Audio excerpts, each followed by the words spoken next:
3 दोष ले लो तो 10 हो जाएंगे हैं। पर यहाँ पर तो सूत्र में साफ कर दिया कि नहीं, इसलिए उसको नहीं लेगा। और तंत्र राज में क्या कहा, बहन्यो 10 संप्रोक्ता सर्वज्ञा से सत्य, 10 बहनी कह दिया है। अब 10 बहनी से इसी को ले लेना बस। हाँ, इत्यत्र संप्रोक्ता इत्यस्य श्रुतौ कथिता रेचकादयः इत्येव अर्थ। अब केचित प्रोक्त पदम बक्षमाणार्धकम मन्यन्ते, लेकिन कोई ऐसा मानते हैं कि उसी पटल में आगे जाकर के कहा है कि अग्निर्वहनिर शुचि तेजः प्रभा दावः शिखी द्विति दाहो ग्रास, ये 10 नाम दिए हैं, तो इन्हीं 10 को ले लेना चाहिए। तो नाम दशकस्य उत्तरत्र कथना, इसमें निर्णय क्या हुआ, परंतु प्रयोगे मंत्र घटकतया श्रौत नाम एव उचिता। ये श्रौत नाम जो है ना, ये उपनिषद में कहा गया जो नाम है ना, यही उचित है। वो तंत्र में कहा हुआ है नाम नहीं लेना। एक नियम देते हैं विधि शब्दस्य मंत्रत्वे। अब ये जैमिन सूत्र है कोई 10.4.25 का, उसमें खोज के निकालना इसका क्या अर्थ है। इति दार्शनिक अधिकरण न्यायात है 10वें अध्याय का 4वां पाद 22वां सूत्र। इसमें क्या निर्णय किया है, इसको जरा निकालिए। मंत्र में कोई नियम इसका हो गया ना, एक सूत्र और पढ़ लीजिए तो ये प्रकरण खत्म हो जाए। अब मैंने अंतर्दशार बहिर्दशार हो गया है, पहले बहिर्दशार फिर अंतर्दशार। अब अष्टार को ले लो, शीतोष्ण सुख दुखेच्छा सत्व रजस तमो गुणा वशिन्यादि शक्तयो अष्टौ। ये 8 वशिन्यादि शक्ति हैं जो अष्टार में रहती हैं। वो शीत उष्ण सुख दुख इच्छा सत्व रज तम, कितने हो गए, 8 हो गए। तो वशिन्यादि कौन है, बोलो, अभी लोग नहीं बोलेंगे। शीतात्मने, पहले शीत से चलना, शीतात्मने वशिनी बात देवताई नमः। उष्णात्मने, वशिनी की बात कौन है, कामेश्वरी बात देवताई नमः। फिर सुखात्मने, आगे क्या है कामेश्वरी की बात, मोदिनी बात देवताई नमः। फिर दुखात्मने विमला बात देवाई बात देवताई नमः। फिर इच्छा आएगा ना, इच्छात्मने विमला के बाद कौन आएगा, अरुणा बात देवताई नमः। फिर उसके बाद सत्व गुणात्मने जैनी बात देवताई नमः। और रजसात्मने जैनी के बाद सर्वेश्वरी बात देवताई नमः।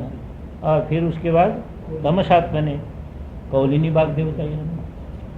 तम का कौलिनी के साथ संबंध हो गया संबंध। तो इस प्रकार इतना रहने दीजिए। श्लोक पढ़ लीजिए, शीतोष्णो सुख दुखे च द्वंद्वद्वयम इच्छा एका सत्वादि त्रयम इति अष्टौ वाद देवताष्टक रूपा तंत्रराजेपि शीतोष्ण सुख दुखेच्छा गुणा प्रोक्ता क्रमेण वही वशिन्याद्या शक्तयस्युः इति। अब कल से जो चलेगा ये जरा विचारणी है, इसलिए हमने आज जल्दी कर दिया इसमें। तो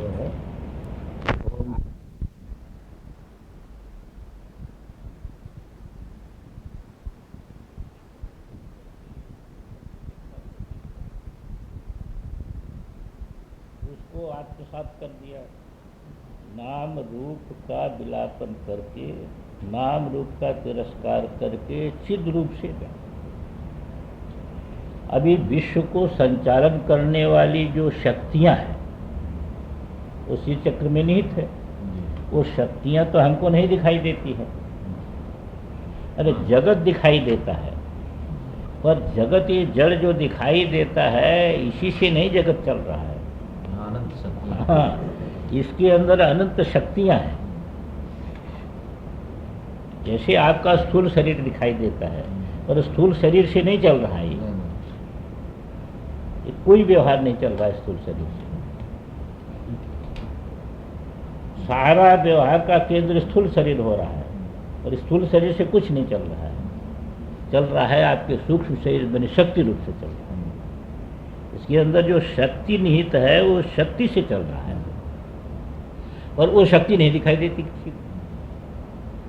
कार्य दिखाई देता है। यही दिखाई देता है, इसी का मोह होता है, शक्ति का। इसी प्रकार सारा विश्व का जो स्थूल स्वरूप दिखाई देता है हमको, यही तो विश्व मानते हैं। जो इदम हुआ ना, वही तो विश्व हुआ ना। पर ये इदम का सारा परिचालन जो हो रहा है, ये परिचालन ऐसे नहीं हो रहा है।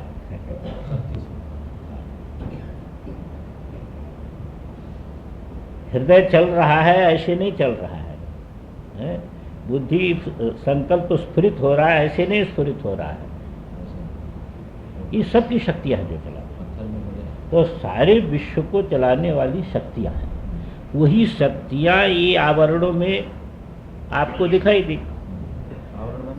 ये जो 9 आवरण जो चल रहे हैं ना, त्रैलोक्य मोहन चक्र से हम लोग उन्हीं शक्तियों में, जैसे संपूर्ण विश्व का स्वरूप है श्री चक्र, तो उसके अंदर ये शक्तियों का पूजन होता है। पूजन शक्तियों का होता है। हाँ, उन्हीं शक्तियों से संचालित सारा का सारा विश्व है। तो पहले विश्व को आत्मसात किया, फिर सभी शक्तियों को आत्मसात किया आपने।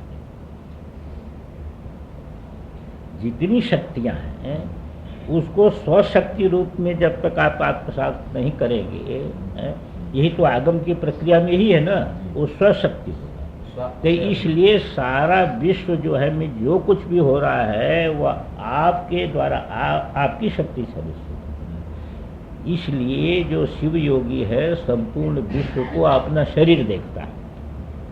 जैसे इस शरीर में सूक्ष्म शरीर के द्वारा सूक्ष्म शरीर रूपी शक्ति से संचालित हो रहा है, और सूक्ष्म शरीर को ताकत कहाँ से मिल रही है? स्व से, वो स्वशक्ति है। तो जैसे यहाँ स्वशक्ति से संचालित हो रहा है, ऐसे ब्रह्मांड शक्ति से संचालित हो रहा है। वो सभी शक्तियों को आप अंदर ले दिए तो स्वशक्ति हो गई वो। तो स्वशक्ति प्रचय विश्व है। हाँ, स्वशक्ति प्रचय विश्व हो गया। जैसे जगने पर यदि आप विचार करेंगे तो स्वप्न का सारा जगत आपका शक्ति प्रचय है। पर ये वैभव का अनुभव क्यों नहीं हुआ? इस वैभव का अनुभव इसलिए नहीं हुआ कि आपको जो है वह वही ज्ञान ही नहीं था कि हमारी शक्ति है। इसलिए स्वप्न में सारा का सारा आपका वैभव था, पर अपने वैभव का आपको ज्ञान नहीं था। ऐसे इस समय भी सारा विश्व जो है ये आपका वैभव, और चैतन्य दृष्टि से देखिए तो सारा विश्व, इसीलिए कहा विश्वम शरीरम। शिव योगी का शरीर क्या है? विश्व ही शरीर। और जैसी इसमें परिचालित शक्तियाँ जो उसकी शक्तियाँ हैं, उसी शक्ति से सारा का सारा चलता है। ऐसे संपूर्ण विश्व चल रहा है। इसलिए स्वशक्ति प्रचयम, अपने शक्ति का प्रचय ही विश्व दिखाई देता है और कुछ नहीं दिखाई देता है। हाँ, देखिए केनोपनिषद में यही बात है। यही मूल है। केनोपनिषद में सारी, हाँ ये है, ये उसका मूल यही। अब इसके बाद आपको अब चक्रों का जो है सभी शक्तियों का आपने अपने अंदर कर लिया। अब मुख्य त्रिकोण में आप आ रहे हैं। जो त्रिकोण में मुख्य 3 शक्तियां हैं, और उसके बाद जो है वह बिंदु में जो है मूल शक्ति है। यहाँ तक आप पहुँच गए हैं। अभी नहीं पहुँचे। देखिए यहाँ तक आप त्रिकोण में पहुँच गए हैं, क्योंकि अष्टार तक आपका हो गया। अब त्रिकोण और बिंदु 2 बाकी रह गया। तो इसके पहले क्या होता है कि जब त्रिकोण में हम जो है वह 3 शक्तियों का, जब उसके पहले देवी के आयुधों का चिंतन होता है। क्योंकि जैसे कृष्ण भगवान थे तो उनके जितने आयुध थे वो ऐसे नहीं थे। वो शरीर छोड़े कहाँ चले गए? वो चले गए, वो गोलोक में चले गए। हाँ, वो गोलोक में चले गए, जी। ये नहीं। ऐसे देवी के हाथों में जो आयुध है, अब देवी का स्वरूप आप पहले देख चुके हैं कि जो है वो जिस मंच पर बैठी है वो सुधा समुद्र है? मूल चित्त शक्ति यही सुधा समुद्र है, याद में है कि नहीं? सुधा समुद्र में। हाँ, ये मूल है। उसमें जो विमर्श शक्ति का उद्भव है, यही क्या है कि यही जो है वह दीप है। इसमें देखिए, इसी के जो है, इसके लिए जो मंच है, तो एक पावा जो है वह ब्रह्मा है, एक पावा विष्णु शक्ति है, एक पावा जो है वह रुद्र है, एक पावा ईश्वर है, और सदाशिव पर्यंत उस पर वह देवी विराजमान है। विमर्श शक्ति। हाँ, विमर्श शक्ति। विमर्श शक्ति। पर यहाँ विमर्श शक्ति शक्तिमान से भिन्न नहीं होती है। इसलिए मूल में क्या होता है कि उसका दो रूप रहता है वहाँ पर, कामेश्वर कामेश्वरी, और कामेश्वरांक में कामेश्वरी की स्थिति है। मतलब क्या है कि उसका स्वतंत्र अस्तित्व नहीं है। ध्यान में है किसी? उपासनार्थ का हाँ, है। तो ये जो है ये दोनों का अभेद है। इसीलिए आपको शिव और शक्ति में अभेद जो 5 को लेकर के, अवस्था आदि 5 को लेकर के अभेद कहा था, तो यही मूल अभेद है। कामेश्वर कामेश्वरी का अभेद है। नाम अभेद क्या है? उसका नाम कामेश्वर है, उसका नाम कामेश्वरी है। ये नाम का अभेद हो गया, अवस्था का अभेद है। इसी प्रकार सभी चीज़ों का अभेद है। तो यहाँ पर जो चिंतन है, तो कामेश्वरांक निलया है, वो देवी जो है कामेश्वरांक निलया है। तो ये जो है माने कामेश्वरांक निलया मतलब उसका पृथक अस्तित्व नहीं है, उसका पृथक अस्तित्व नहीं है। तो पहले उसके आयुधों का वर्णन आएगा, है? पहले आयुधों का चिंतन है। तो ये वासना में एक चीज ध्यान दीजिएगा, वासना में और कुछ नहीं है। ये जो भावना है, जो वहाँ पर स्थूल रूप में, क्योंकि स्थूल रूप, सूक्ष्म रूप, पर रूप, तो स्थूल रूप विग्रह रूप है और सूक्ष्म रूप मंत्र रूप है, वो मंत्र रूप। और भावनात्मक जो वासना होती है, वो जो बाहर करके स्वरूप मालूम हो रहा है, उसको अंदर अनुभव करना, स्व अभिन्न अनुभव करना। इसमें जो प्रकरण आगे का आएगा बहुत ध्यान देने का है, जिसमें आप सिद्धांत में ये ध्यान रखेंगे कि आपका संबंध सीधे जो है बनेगा ना, सीधे बनेगा ईश्वर तत्व से। इसी का नाम जो है परदेवता से बनेगा, क्योंकि ब्रह्म के साथ कोई भावना नहीं कर सकते आप। ब्रह्म भावना का विषय नहीं बनेगा। तो वो जो ब्रह्म है, दो रूपों में प्राकट्य है उसका, एक देवता रूप में और एक अंतःकरण को लेकर के उपासक रूप में। अंतःकरण को लेकर के उपासक है, हाँ, उपासक है? जी, वही उसी की उपासक संज्ञा हो गई और उसी की देवता संज्ञा हो गई। यहाँ तक ले जाना है ना। तो हाँ, उसी की उपासक संज्ञा हो गई। जैसे आपके वेदांत में उसी की ईश्वर संज्ञा हो गई और उसी की जीव संज्ञा हो गई। उपासक वही है, दूसरा नहीं। तो वो उपासक एक है, एक ही, दो है नहीं। तो वही अंतःकरण के अवच्छेद से जो है वह, हाँ, इसीलिए वेदांत को थोड़ा ध्यान ठीक से समझना चाहिए कि केवल त्वम पदार्थ के शोधन से वेदांत का ज्ञान नहीं हो सकता। अरे उपासक केवल त्वम पदार्थ का शोधन, सांख्य में त्वम पदार्थ का शोधन है, केवल त्वम पदार्थ के शोधन से निर्विशेष में क्यों नहीं पहुंचता? ये वेदांत के प्रक्रिया में केवल त्वम पदार्थ के शोधन से वेदांत का ज्ञान नहीं है। त्वम पदार्थ का शोधन करो, तत्पदार्थ का शोधन करो। हाँ, दोनों का शोधन करके निर्विशेष में पहुंचेंगे। त्वम पदार्थ का शोधन करेंगे, तत्पदार्थ का शोधन करेंगे, और दोनों के शोधन के बाद निर्विशेष पे पहुंचेंगे। इसलिए तत्पदार्थ को छोड़ करके वेदांत के ब्रह्म में नहीं पहुंच सकते आप। समझे है ना। इसलिए देवता को छोड़ करके आपका काम चलने वाला नहीं है। जी। यही इस वासना में भी समझिए। एक इस मंत्र हो गया सूक्ष्म रूप, पर को क्या लेंगे? है पर रूप वही है कि जो स्थूल है जी। उसको स्व में ले आना। जैसे मान लीजिए कि जो है वह अंकुश है हाथ में देवी के, धनुष है, उसको यहीं ले आना। स्वामी। हाँ, आप यहाँ राग तत्व जो है ना उसी को पाश रूप में गृहीत कर लेंगे। तो पर रूप तो चिद रूप होगा। हाँ, पर रूप चिद रूप होता है, माने बाह्य जो स्वरूप है हाँ जी। उसकी वासना क्या है, ये है, उसकी अनुभूति है आपके अंदर। आप उपासना में देवता के हाथ में दिख रहा है, अनुभूति में आपके अंदर है। वही अंदर का रूप ही पर रूप है। हाँ, वही पर रूप है। कोई चिद रूप न लेकर के देखिए वो नहीं, चिद रूप में तो बाद में जाएगा सब ना, बाद में पर पहले क्या है वासना बनेगी, वो जो बाहर दिखाई दे रहा है देवी का, चाहे शरीर है चाहे देवी का आयुध है, उसकी अनुभूति अंदर आपको करनी पड़ेगी। वही पर रूप है। वही पर रूप है। वो कहाँ का ये है, देखो अनुभूति क्या हो जाएगी, अंदर हो जाएगी। अरे भाई जैसे क्या है कि बाहर देवता है, और उसके अनुभूति पर जब आप मुनि हो जाएंगे तो वो देवता अंदर हो जाएगा। है?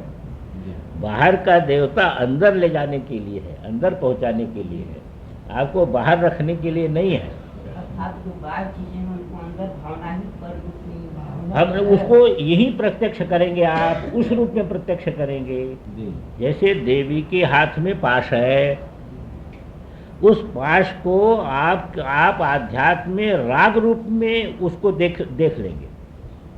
यही है वो पाश है, वो राग रूप से आप उस पाश को देख लेंगे। तो राग रूप में वो जो पाश है वो आपको प्रत्यक्ष हो जाएगा, राग रूप में वो प्रत्यक्ष हो जाएगा। तो बाहर जो है वह देवता रहता है। अग्निर्देव द्विजाति नाम, बाहर देवता है।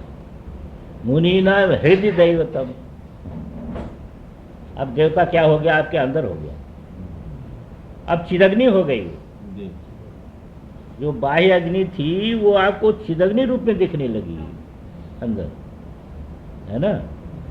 और फिर जब आप जो है तत्व प्रतिष्ठित हो जाएंगे तो देवता सर्वरूप देवता है और कुछ है ही नहीं। प्रतिमा स्वल्प बुद्धि नाम है और सर्वत्र समदर्शी नाम। तो जो देवता को हमने अग्नि रूप में गृहीत किया, बाहर गृहीत किया, अब इसी को देखिए, उपासना के लिए जो मूर्ति आपने बाहर रखा वह मूर्ति का प्रत्यक्ष अंदर हो गया। और अंदर होने के बाद जब आप जो है वह सत्ता में चले गए तो वही मूर्ति सर्वत्र हो गई। तब सब मूर्तियां एक ही हो गई, दो नहीं रही है। ये क्रम जो है, इस क्रम को ठीक ध्यान रखना चाहिए शास्त्र को। बाह्य आधार बनाया है, उसका अंदर प्रत्यक्ष कर लिया। अंदर प्रत्यक्ष करने के बाद तत्व में जब आप पहुंचे हैं, तब क्या है कि सभी मूर्तियां, यही सब बात भाव हो गई, सभी मूर्तियां वही सर्वत्र समदर्शी नाम। समदर्शी को ये जितनी ये सभी जो है वो भगवत मूर्ति ही दिखाई दे रही है, से पृथक नहीं है। यहाँ जाएगा तो इसी को आप देखिए। अब देवी का जो है, देवी बैठी हुई है, कामेश्वरांक बैठी हुई, कामेश्वरी रूप में देवी बैठी हुई है। उस देवी को आपको हृदय में अनुभव करना है। तो जो शब्दाद तन्मात्रा पंच पुष्पबाणा है, देवी के हाथ में बाण है, एक हाथ में 5 बाण है देवी की, 5 बाण हैं। किस हाथ में है जानते हैं आप? बाण किस हाथ में है? गुड। तो और जो है धनुष, ऊपर, दोनों ये ऊपर है। तो बाण को देखो, शब्दादि तन्मात्रा, ये पंच जो है शब्द स्पर्श रूप रसगंध, ये है तन्मात्रा। इस तन्मात्रा का अनुभव आपको होता है अंदर के नहीं? बाहर से सभी शब्द स्पर्श रूप रसगंध अंदर आ गए हैं कि नहीं? अनुभव हो रहा है ना? चित्त के साथ। हाँ, अंदर हृदय में आ गए। अब इसको आपको अनुभव करना है कि ये देवी के पंचबाण जो हाथ में दिखाई दे रहे हैं वो यही है, तन्मात्रा हो। पंचतन्मात्रा यही है। जैसे बाढ़ जो है, बाढ़ में आदि और अंत में बड़ा भारी अंतर है। आदि का बड़ा जो है वह ऐसा दिखाई देता है और पीछे का दूसरे प्रकार का दिखाई देता है। इसी प्रकार शब्द स्पर्श रूप स्पर्श का जो सामने जब आते हैं तो कैसे दिखाई देते हैं, और परिणाम जब आता है तब कैसे दिखाई देते हैं? ध्यान में आया कि नहीं? सामने से बड़े सुंदर दिखाई देते हैं, परंतु जब उनको वो अंदर प्रवेश करते तो परिणाम क्या होता है उसका? यही ठीक है, केवल आगे का भाग पीछे का भाग उतना बढ़िया नहीं लगता। बस अब जब परिणाम दिखाई देता है तब क्या दिखाई देता है? ये शब्द स्पर्श रूप रसगंध, इसमें खूब ध्यान दीजिएगा। शब्द स्पर्श रूप रसगंध के रूप में उन पंच बाणों को आपको जो है वह भावना माने उसका प्रत्यक्षीकरण इस रूप में करना है। यही देवी की जो है, यही जो है देवी के हाथ के जो 5 बाण है वो यही विषय है। शब्द स्पर्श रूप रसगंध सूक्ष्म वासना रूपी। वासना। अब इसी को जो है जब क्या करते हैं कि वासना रूप में ये हो जाएंगे शब्द स्पर्श रूप रसगंध है, और जब देवी के हाथ में आप देखेंगे तो पुष्प बाण है। क्या बाण है? पुष्प बाण है। तो पुष्प बाण में 5 पुष्प हैं। कमल है, कैरव है, कल्हार है, इंदिवर है। इंदिवर क्या होता है समझ? वो तो वही है स्वामी। और सहकार। कुमुदिनी। अरे कुमुदिनी तो आप कैरव से क्या लेंगे फिर? क्या कमल कैरव? हिंदी में नीला कमल। ऐसा मानते नीला हैं कमल कि है। देखिए नीले कमल एक लेते हैं और कैरव को रक्त कैरव लेते हैं। वो लेकिन नीला कमल होता है हिंदी में। समझे कि नहीं? नहीं, वो कल्हार कनेर है। कैरव तो जो है कैरव को रक्त विशेषण बनाया है। कल्हार को पीला।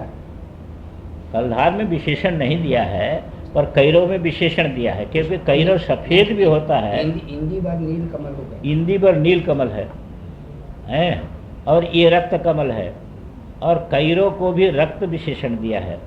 और इंदी पर हो गया। और सहकार क्या शब्द? सहकार तो वही हमारा ये आम को कहते हैं। आम का, आम को सहकार। ये 5 पुष्प जो है, यही 5 पुष्प के बाण है। तो इंदिवर से नील कमल लिया तो फिर कमल शब्द से अब देख लेना आप, इंदिवर का नील कमल अर्थ है तो नील कमल अलग हो गया, रक्त कमल अलग हो गया, कुमुद अलग हो गया। ध्यान में आए कि नहीं? और भी कोष में अनुसंधान कर लेना आप, है? ऐसा मानते हैं। ये तो स्थूल रूप हो गया उसका, समझे कि नहीं? पर आपको किस रूप में देखना है? शब्द स्पर्श रूप रसगंध, यही है। अब इसमें बैठा, और वैसे इसके विषय में बहुत बातें हैं। तन्मात्र तो विषय नहीं हो पाता, समझे ना? तन्मात्र तो विषय ही होता है। तन्मात्र में शब्द स्पर्श रूप रसगंध जो आपको अनुभव हो रहा है यही तन्मात्र। यहाँ वासना रूपी है। वासना क्रम यही रहेगा ना? यही क्रम रहेगा। और दूसरी चीज क्या है कि इसको एक रूप में नहीं माना है। भिन्न कालिका पुराण में इसको कैसा मानते हैं कि रोचन, मोहन, शोषण, मारण, है?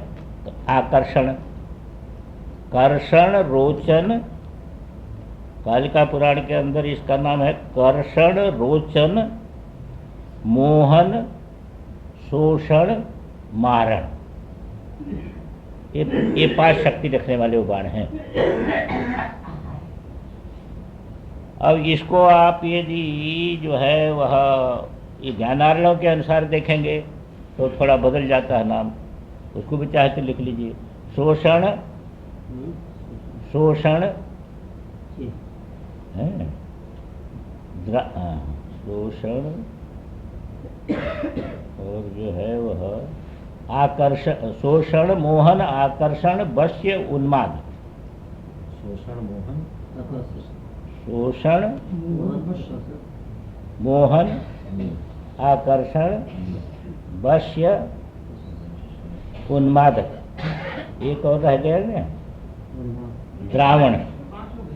5 हो गए। शोषण द्रावण मोहन आकर्षण, नहीं उदाहरण नहीं, शोषण मोहन आकर्षण वश्य और उन्माद। और तंत्र राज में मानते हैं मदन उन्मादन मोहन मदन उन्मादन मोहन दीपन दीपन और शोषण है। ये तो नाम है। ये सब भावना समझ लेना, ग्रंथ के अनुसार भिन्न भिन्न नाम होते हैं। ये सब गुण जो है उसमें समझना। ये काम के बाण और देवी के बाण एक जैसे। अरे तो देवी ने तो अपने बाणों में से ही तो निकाल के उसको दिया है। काम तो मुख्य उपासक है ना, इससे बड़ा उपासक तो कोई हुआ नहीं देवी करने। ये उपासक इतना बड़ा उपासक रहा कि शिवजी भस्म कर दिए पर वो मरा नहीं, उसका काम सब चलते रहा। ये मुख्य उपासक माना गया है ना। उपासकों में काम को मुख्य उपासक माना है। लक्ष्मी जी का पुत्र। हाँ, लक्ष्मी जी का पुत्र है। ये जो काम है ये मुख्य उपासक है। इसलिए और देवी ने प्रसन्न होकर के अपने बाणों में से 5 बाण निकाल करके जो है अपने बाणों में से जो है उसको आविर्भूत करके उसको 5 बाण दिया। अपने धनुष में से धनुष दिया। बाण दिए। हाँ, बाण दिए। धनुष बाण दिया अपने धनुष बाण में से। वो तो बहुत बड़ा उपासक हुआ। अच्छा देखिए, अब इसका जब आप बनाएंगे ना, यदि माने मंत्र बनाएंगे तो आप क्या स्वरूप बनाएंगे कि यही बनाए पंच तन्मात्र रूप सर्वजृंभण बाणेभ्य नमः। क्या बनाएंगे? पंच तन्मात्र रूप सर्वजृंभण, इनका नाम है सर्वजृंभण बाणेभ्य नमः। बाणेभ्य नमः। अब मन जो है ना, यही इक्षुधनु है। ये मनोविकार नहीं लेना, विकार पहले आ चुका है। ये शुद्ध मन है। मन की उत्पत्ति तो सत्व से है ना, तो शुद्ध मन है। ये शुद्ध मन जो है, देवी के हाथ में वहाँ क्या है? धनुष है। पर धनुष भी किस चीज का बना हुआ है? वो गन्ने का बना हुआ है। लाल लाल लाल वो होता है, तो लाल इक्षु, लाल ईख। यहाँ तो इक्षु लिखा हुआ है, इसलिए हम गन्ना कहते हैं। जहाँ पौंडर कहते हैं वो भी गन्ना ही है। पाउंडर कौन भी गन्ना है? अरे पौंडर एक गन्ने का एक भेद है, मोटा है ना, समझे ना। उसमें रस ज्यादा होता है, इसलिए उसमें रस ज्यादा होता है, इसलिए जो है उसका स्वामी जी पक्ष लेते हैं। पर नहीं, तमाम जगह इक्षु शब्द का ही प्रयोग होता है, कहीं कहीं पौंडर शब्द का प्रयोग है। समझे आपने? इक्षु शब्द का ही प्रयोग है।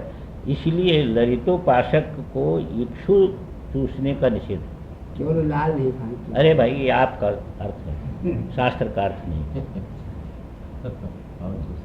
वो आपका, उसको इक्षुदंड का निषेध है। जो नियमावली है उसके लिए, उसमें नियमावली में ये भी है कि ललितोपासक को इक्षुदंड का जो है वह निषेध। अब अपनी सुविधा के लिए बना ले कि एक प्रकार का गन्ना चूसना, दूसरे प्रकार का नहीं चूसना। रस ले सकते हैं। यहाँ तो इक्ष्व है, उसका जो है उसका निषेध नहीं आता, शास्त्र में नहीं आता। रस तो ले सकते हैं। किसी ने पूछा चाय पीना चाहिए कि नहीं, शास्त्र में तो पंडित जी ने कहा कि हमने तो ढूंढा कहीं चाय का निषेध तो आया नहीं। नहीं, चाय उस समय थी नहीं, चाय का निषेध। चाय का निषेध कहाँ से आएगा?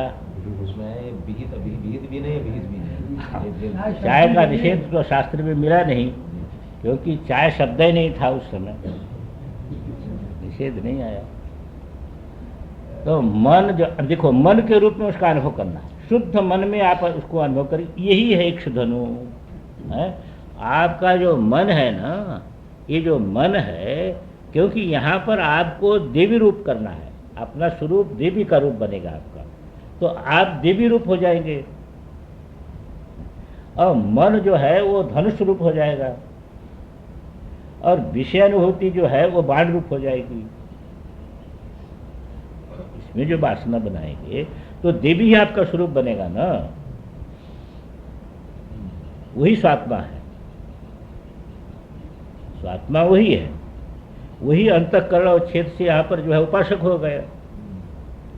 तो देवी जो है, जो ललितांबा देवी है, वो स्वरूप होता आपकी है। अब उसके हाथ में स्वरूप होता है, तो स्वरूप तो आपके अंदर है कि नहीं?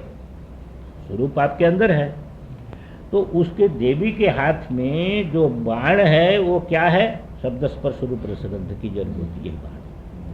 और इसी को देखिए, बाण का काम हो रहा है इससे सब है, यही बाण के समान व्यवहार कर रहे हैं। अब इक्षुधनु क्या है? ये मन है, ये मन रूपी बाण, मन रूपी धनुष पर ये बाण चढ़ते हैं। शब्द स्पर्श रूप रसगंध जो बाण है, एक इसका साधन क्या है? ये किस पर जो है फेंकेगा? ये मन को लेकर के। तो मन जो है इक्षुधनु है, तो इसकी जब वासना, इसको एक चीज ध्यान रखिएगा, जब वासना बनेगी ना, तो कामेश्वर के हाथ में भी वही है, कामेश्वरी के हाथ में भी वही है, इसको ध्यान में रखिएगा। कामेश्वरांग के स्थित कामेश्वरी, उसके हाथ में भी वही है आयुध, और कामेश्वर के हाथ में भी वही आयुध है। इसलिए दो बना करके जो है वासना बनेगी। जब वासना बोलेंगे ना, पर ये वासना में पता नहीं क्यों जो है बहुवचन दे के रखा है। सर्वमोहन धनुर्भ्यो नमः, धनुर्भ्याम कहना चाहिए था, पर धनुर्भ्यो नमः ऐसा बोलता है। धनुर्भ्यो किया, धनुर्भ्याम कर, विषय भेद से मना भेद। अब उसमें जो है वह अंग का भेद कर दिया। धनुष कैसे भेद हो? बाण भेद हो गया। बाण भेद ने धनुष में भी अंग भेद को लेकर के बहुवचन या आदर भेद से कह दिया, आदर से आदर हो सकता है।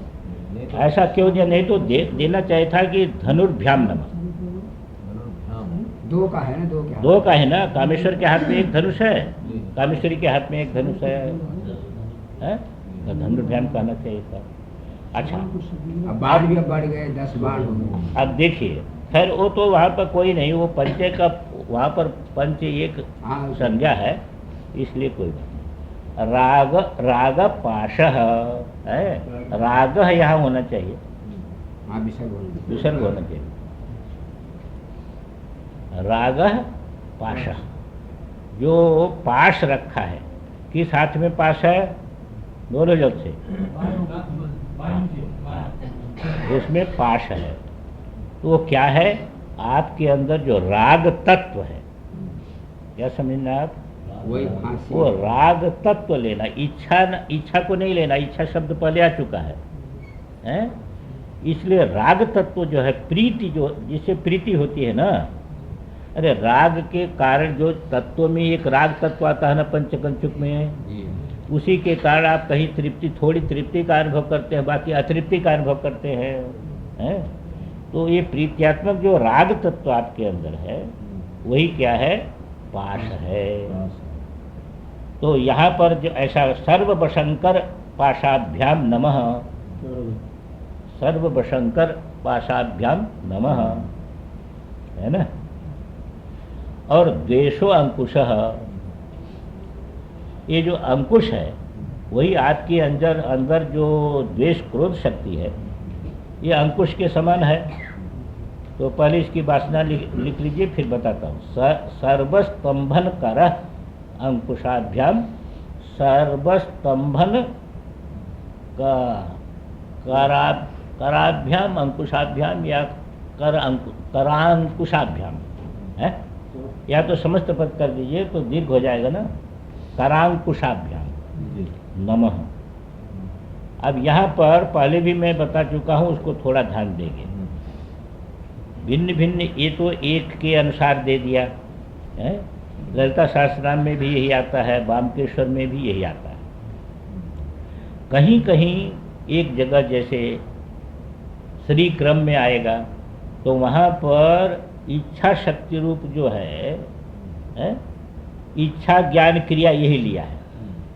तो ज्ञान शक्ति रूप अंकुश लिया है, ज्ञान शक्ति रूप अंकुश लिया है, और इच्छा शक्ति रूप पाश लिया है, और धनुष बाण को क्रिया शक्ति रूप लिया है। धनुष बाण को क्या लिया है? क्रिया शक्ति रूप। तो इसका भी ध्यान रखिएगा। अंकुश को ज्ञान शक्ति रूप लिया है, और राग को इच्छा शक्ति रूप लिया है, और धनुष बाण दोनों को क्रिया शक्ति रूप लिया है। तो इसको ऊपर से ध्यान रखिएगा। अब थोड़ा इनका अर्थ पहले देख लीजिए। भास्कर राय का शब्द स्पर्श रूप रसगंधा तन्मात्र पदेन उच्यन्ते। तन्मात्रा जो कहा ना, शब्दादि तन्मात्रा है, इससे शब्द स्पर्श रूप रसगंधा ये तन्मात्र पद से कहते हैं। तेज ये शब्द स्पर्श रूप रसगंध कैसे हैं? मुखे अभिमुखा।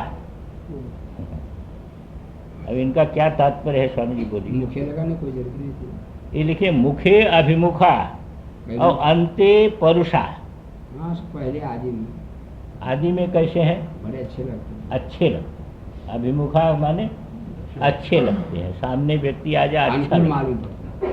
अनुकूल मालूम होते हैं। अभिमुख माने अनुकूल। शब्द स्पर्श रूप रसगंध अनुकूल मालूम होते हैं पहले, आदि सामने से अनुकूल मालूम होते हैं, परंतु परिणाम में परुष है। आपके अंदर क्या करेंगे?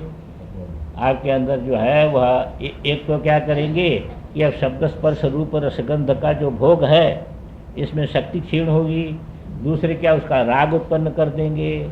आप राग उत्पन्न कर देंगे तो इनके वियोग में दुख होगा, संयोग में वासना बढ़ेगी, वियोग में दुख होगा। तो फल जो है ये ही संस्पर्श जाप होगा। गीता में तो सीधे कह दिया है, ये ही संस्पर्श जाप होगा। सारी दुनिया इसी भोग में पड़ी है। अरे शब्द स्पर्श रूप रसगंध के भोग से अतिरिक्त और क्या है जगत के लोगों के पास है? इसी भोग में पड़ी है दुनिया। वो सब बाणे समझे ना? ये जितनी टीवी गान गोल सब इसी में है ना। शब्द स्पर्श रूप रसगंध के अंदर है कि नहीं? इसी में आँख खराब कर रहे हैं, कान खराब कर रहे हैं, सब लगे। इससे अतिरिक्त तो भोग है नहीं। टीवी रेडियो पर गीता में क्या कह दिया कि एक संस्पर्श जाप होगा, दुख है। जो इंद्रिय और विषय से उत्पन्न होने वाला जो भोग है, इसके विषय में साधक को सावधान हो जाना चाहिए। दुख की खदान है। दिखता तो सुख है, दिखता तो विषयेंद्रिय संयोगात यत्तदग्रे अमृतोपम, पर परिणामे विष।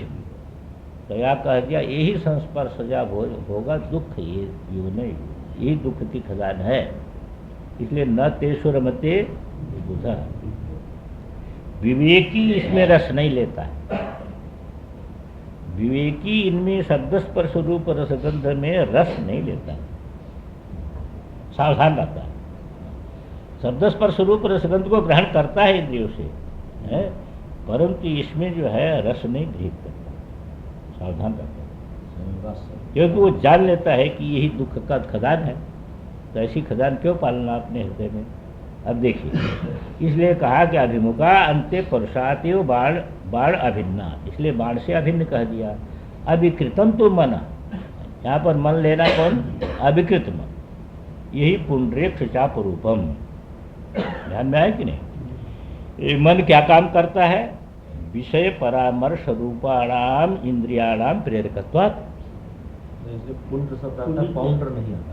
पाउंडर नहीं। पुंडरेक्षु, पुंडरेक्ष में पुंडरेक्ष दोनों है ना। मूल में तो कहे इक्षु, जी। उन्होंने कह दिया पुंडरेक्षु, क्योंकि पुंड्र शब्द का प्रयोग आता है कई जगह। तो वही स्वामी जी कहते हैं ना कि गन्ना विशेष, जी। जिसमें रस ज्यादा रहता, मोटा रहता है, लाल लाल होता है, नरम होता है। शब्द ये पुंड्र है, पाउंडर नहीं। हाँ, हो सकता ये अब लिखते हैं ना पुंडरेक्ष, वो चाप रूप। विषय परामर्श रूपाणाम इंद्रियाणाम प्रेरकत्वात् है। ये मन क्या है? खाली प्रेरक है ना इंद्रियों का है? और विषय परामर्श किससे होता है? इंद्रियों से होता है। और मन के बिना, मन मन के बिना नहीं होता है। अरे विषय का परामर्श अलग अलग हो रहा है ना, मन तो एक है, इसीलिए तो इंद्रियों को मानना जरूरी है ना। अलग अलग हो रहा है ना, तो इंद्रियों से विषय का परामर्श हो रहा है। ये रूप है, रस है, गंध है, पर मन के बिना नहीं हो रहा है, इसलिए मन उसका प्रेरक हो। अब राग से क्या लेना? प्रीति। कौन सी प्रीति? षट त्रिंशद अंतर्गता तत्व विशेषा। जो षट त्रिंशद तत्व में राग तत्व आता है पंचकंचुक में, उसी को ग्रहण करना। न तो इच्छा सामान्यम, इच्छा सामान्य को क्यों नहीं लेना? इसलिए नहीं लेना कि अभी अष्टार में जो आया था ना, ये सर्वरोग हर जो अष्टार में है ना, वो अष्टार में इच्छा आया था, दुख इच्छा आया था ना। अरे शीतोष्ण सुख दुख इच्छा सत्व रज तमो गुणा वशिन्यादि शक्तय अष्टव। इसलिए इच्छा तो वहाँ चली जाएगा, अरुणाबाद देवता के साथ इच्छा चली गई। इसी को कह रहे हैं तेन अरुणाबाद देवता वासनाया न पौनरुक्तम है। जब आप जो है इच्छा सामान्य को न लेकर के राग तत्व से राग तत्व को लेंगे, तो इच्छा सामान्य और अरुणा देवता का जो है अभेद करके जो वासना बनी है, उसकी पुनरुक्ति नहीं होगी। बंधकत्वेन साम्यात् तस्य पाश भेद। अब पाश क्यों कहा? बांधता है, विषय सबको बांधते हैं, हैं? अरे राग जो है ना, राग बांधता है सबको, राग बांधता है, इसलिए जो है उसको पाश कह दिया। और द्वेष क्रोध, उसको द्वेष क्यों कहा? तस्य द्वेष्यान निवारकत्वात्। जहाँ से द्वेष होता है वहाँ से आप हट जाते झट, वहाँ आप नहीं रहना चाहते, उसको देखना ही नहीं चाहते। जहाँ से द्वेष होगा उसको देखना ही नहीं चाहिए। तो निवारक हो गया ना, द्वेष है निवारक, राग है बाधक, बाधता है बंधक। तो इसलिए जो है कह दिया। तो अंकुशता उक्तम च रहस्य नाम सहस्रे।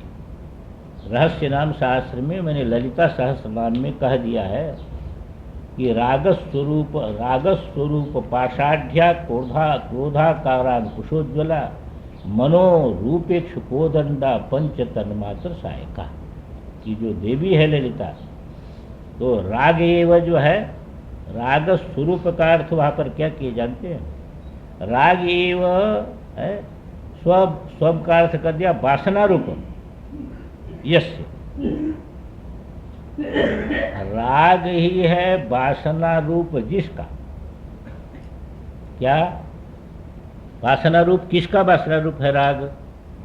तो स्थूल जो पाश है देवी के हाथ में, स्थूल जो पाश देवी के हाथ में दिखाई दे रहा है, उसका वासना रूप क्या है? माने सूक्ष्म तो मंत्र है, हाँ, पर रूप है। वासना रूप पर रूप है, इसको जरा ध्यान में रखना। इसीलिए हमने पहले भी कह दिया, देवी के हाथ में तो पाश है? पर उसका जो है पर रूप क्या है? राग। वही जो पररूप राग है वही देवी के हाथ में पाश के रूप में दिखाई देगा। तो जब आप उसकी जो है वासना रूप का साक्षात्कार करेंगे तो अंदर करेंगे, है? देवी अंदर आ गई, उसके आयुध अंदर आ गए इधर। और क्रोधाकारांकुशोज्ज्वला, यहाँ पर आकार शब्द का जरा अर्थ जो है ऐसा मानते हैं कि आकार का अर्थ जो है कि ये मानते हैं कि आकार माने जो है वह जैसे कहते हैं ना घट इत्याकारक ज्ञान, पट इत्याकारक ज्ञान कहते हैं कि नहीं? अरे व्यवहार में कहते हैं ना घट इत्याकारक ज्ञान, पट इत्याकारक ज्ञान। इस प्रकार के ज्ञान को आकार कहते हैं। इसलिए यहाँ आकार शब्द से ज्ञान ले कि अपने भीतर क्रोध नहीं करने के क्रोध का आकार, समझे ना? नहीं नहीं ऐसा नहीं है। ये द्वेष क्रोध भी लेना है और ज्ञान भी लेना है। पहले हमने दोनों चीज बता दी थी ना, इच्छा ज्ञान क्रिया। तो इसी आकार शब्द से ज्ञान वहां पर ले लेते हैं। खैर उतने में आप मत जाइए। क्रोधाकार अंकुशोज्ज्वला ऐसे अंकुश वाली है। तो ऐसा मानते हैं कि द्वेष ज्ञान उभयात्मकेन अंकुशेन उज्ज्वला। द्वेष और ज्ञान ये उभयात्मक है अंकुश। ये किसमें है? दक्षिण में अधकर में है ना, दक्षाधकर।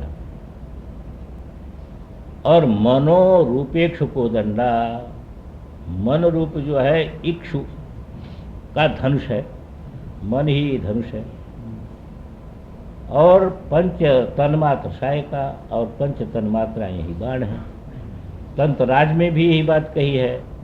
तन्मात्रा पुष्प सहायका, जो देवी के हाथ में पुष्प के बाण दिखाई देते हैं वो तन्मात्रा है, शब्द स्पर्श रूप रसगंध। और मनो भवे इक्षुधनु, मन क्या है? इक्षुधनु है। और पाशो राग, पाश जो दिखाई देता है वो राग है, उदीर है। राग का नाम पास है। और द्वेषस्याद अंकुश प्रोक्त। और द्वेष क्या है?